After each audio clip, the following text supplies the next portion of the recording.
And you know, I'm just wandering around here real easy, thinking, what are the odds that we're going to have to go through another really, really high cycle? You know? And so because she's so tired already, there's not really good odds where if I have to do it today, man, do we have to go through this much work again tomorrow? Because I really don't want to go through this much work again tomorrow. She doesn't want to, I don't want to, none of us want to. And so it becomes a lot. That's kind of the deal that I'm doing. I'd like to, I could end any time now. Because I could just stop because she's done so much. The other interesting thing is, what I like the most is when I have a horse for a long time. Even if it's just 30 days. I mean, but that's more than today. What I like about that is that it gives me such a better idea of how they take the seeds that are planted. Because basically what I'm doing is I'm planting seeds.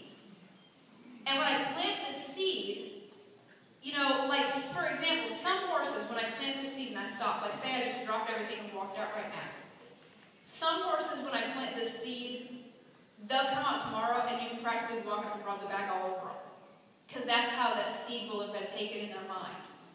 Other horses, you'll quit right now and you'll come out and you'll go through almost the same cycle, not quite the same degree, but you won't make it past where I am right now.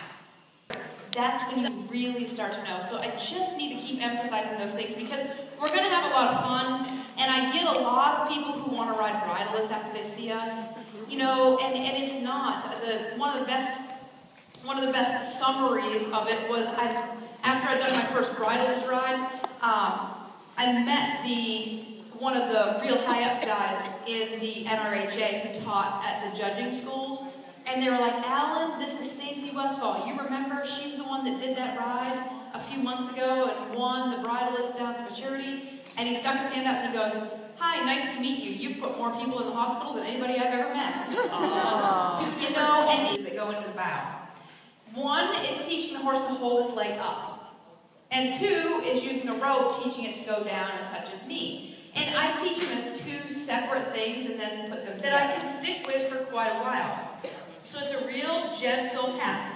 Now, do you see the difference between this horse and the horse I was working this morning? This one's allowing me to go slow. So what I was talking about, like, I don't want to turn up the pressure. I have to go with them if they go, but I want to go real slow. How slow is too slow? Well, his eyes are open, so that's good. So he's not headed back to that sleep zone, and that's good. But I'm still tapping real light, and I'm just kind of seeing what's going on with his body language, because he's telling me a lot about who he is. He's telling me he's kind of quiet. He's telling me he's willing to gather information. He's thinking it's not worth overreacting. He hasn't even rested the back foot yet. So if the back foot doesn't rest, there's not much chance of this one coming up off the ground. Can we all perceive that? And so I'm going to tighten up my string just a little bit there. Makes it a little easier on me. So I'm thinking, he's saying a lot of things about being real quiet. Oh, just when we thought he wasn't paying attention. So all we're trying to do is we're just trying to plant the seed in his